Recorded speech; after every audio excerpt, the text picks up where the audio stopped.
భౌతికమైనటువంటి పురోగతికి ప్రాధాన్యం ఇవ్వద్దు. ప్రకృతి ఏది ప్రసాదిస్తే అదే తినాలి, అదే బట్ట కట్టుకోవాలి, అలాగే ఉండాలి.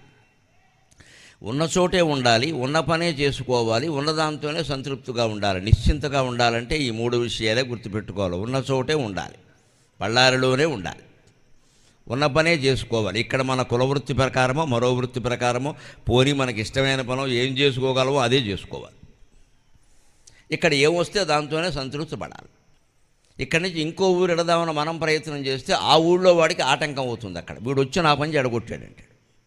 అందుకే మన పూర్వ రామాయణ భారతాల్లో ఎక్కడ ఉన్న చోటు నుంచి కదలరు జనం, తప్పనిసరి అయితే తప్ప. రాముడు వనవాసం కాబట్టి దక్షిణాదికి వచ్చాడుగా, లేదా అయోధ్యలోనే ఉండేవాడు.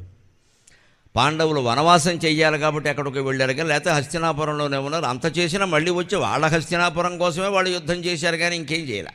ఏదో వేరే రాజ్యం సంపాదించుకుని ఉందామని అనుకోవాలి. మనం వదిలేసి వేరే రాజ్యం మనకి